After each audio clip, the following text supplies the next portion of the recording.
বন্ধুরা, সবার কি খাওয়া দাওয়া কমপ্লিট নাকি এখনো খাওয়া দাওয়া হয়নি? অনেকেরই হয়তো খাওয়া দাওয়া হয়নি, তারা রাত্রি করে খায়, কারণ তারা বাইরে থাকে আর বাড়িতে এসে একটুখানি রেস্ট নেয়, তাই তো। তার কালকে তো বিশ্বকর্মা পুজো, অনেকের অফিসে আবার পুজো আছে, তাই না? অনেকেই যারা ব্যবসা করে তাদের বাড়িতেও পুজো হয়, দোকানেও পুজো হয়, তাই বিশ্বকর্মা শুভেচ্ছা সবাইকে জানালাম। আর দেখো, আমার ছেলে আজকে ঘুমিয়ে পড়েছে, তো এই দেখো আমার ছেলে, দেখো তো, হ্যাঁ রেখেছে, ঘুমিয়ে পড়েছে।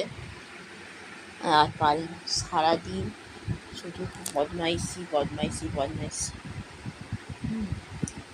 আর আমি এই চেয়ারে একটু বসে আছি, আর মনে হচ্ছে একটুখানি আমার একটুখানি কথা বলে হালকা হই।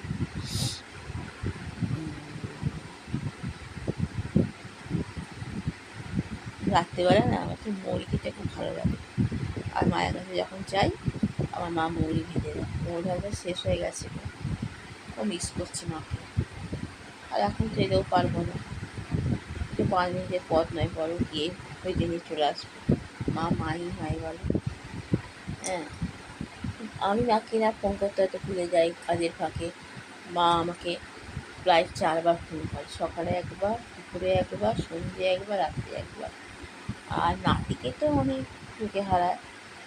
হ্যাঁ, আর মা ছাড়া আমার কি আছে বলো? রাত্রিবেলা কাটতেই চাই না, কখন মনে সকাল হবে।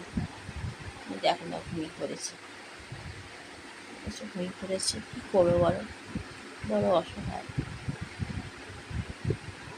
তা একা থাকা অনেক কিছু মনে হয় বলো, কী করবো? সব কিছু তো আমাদের হাতে লেখা নেই। ভালোই ছিলাম আমি, ভালো না বসে। অতি আগে কত গান গাইতাম, মানে বিয়ের আগে, আর কত হাসতাম। মা রেগে যেত, বলতো যে এত হাসছিস তো, শ্বশুরবাড়ি গেলে কিন্তু মুখ খাবি।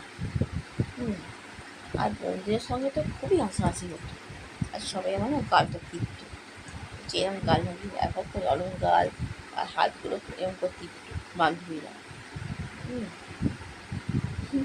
এখন সেইগুলো খুব মিস করি। অত মাঝে মাঝে মানে রাস্তা দিয়ে বাড়ি বাড়ি গেলে দেখা হয়। হ্যাঁ, অনেক বান্ধবী